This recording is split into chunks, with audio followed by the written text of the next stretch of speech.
Bonjour à tous, je me réjouis de vous retrouver sur le podcast La Voix de la Vente. Ce podcast qui va vous donner envie de mieux vendre en moins de 5 minutes. Aujourd'hui, je vous emmène dans un workshop du leader du marché de l'équipement pharmaceutique. Je n'ai normalement rien à y faire, mais la vie offre parfois des opportunités qu'il convient de saisir. Nous nous trouvons à l'époque où je monte ma première entreprise. Dans ma besace, un produit innovant qui correspond exactement à ce que recherche le marché pharma au niveau de son process. Un capteur de pression jetable. C'est un des chaînons manquants. Ça vient directement des États-Unis. L'entreprise qui le fabrique n'a aucune action commerciale en Europe. J'ai réussi à prendre cette carte pour développer les ventes. Il me faut maintenant des contacts avec des prospects pour vendre rapido avant que les leaders ne se mettent sur ce marché. Une occasion en or ne tarde pas à se produire. Un ami, directeur d'un site de production de médicaments, m'appelle un matin et il me dit « Dis donc, j'ai une invitation pour un workshop de blablabla. » Il me cite le nom d'un des leaders de la place. « Écoute, j'ai ni le temps ni l'envie d'aller traîner mes gâtes là-bas. Ça t'intéresse ? T'auras qu'à dire que tu me représentes. Et puis si tu vois des trucs sympas, tu me le dis. » Si ça m'intéresse, mais autant demander à un aveugle s'il a envie de voir. À ce workshop, je sais que je vais rencontrer tous les responsables de labos de France et de Navarre. Je remercie mon ami et je lui dis que je vais tâcher de dignement le remplacer. Arrivé le jour J, je ne me suis pas trompé.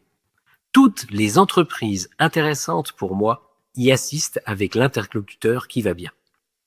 La journée s'organise en petits ateliers au cours desquels le fournisseur présente ses nouveaux produits. À chaque fois, je pose la même question. Et pour l'impression, vous faites comment ? À chaque fois, j'obtiens une moue du vendeur et la même réponse.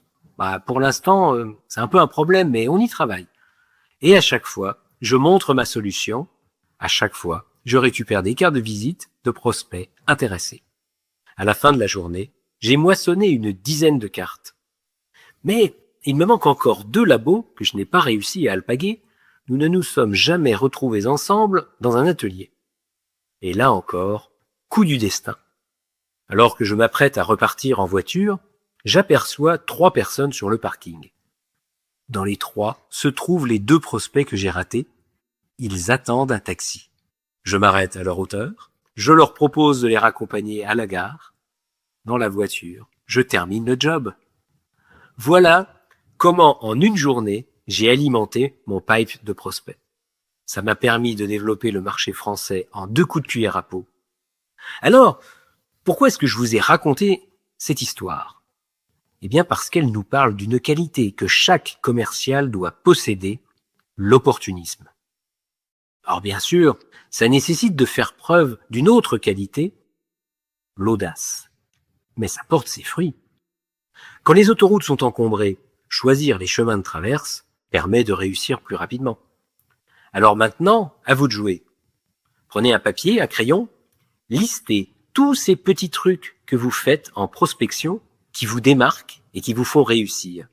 Ce que vous dites, ce que vous faites, ce qui vous a fait gagner un contact ou un rendez-vous. C'est comme ça que vous développerez la technique de prospection qui vous convient. Voilà. Sur ce, je vous laisse et je vous dis à jeudi prochain. À bon entendeur. Salut!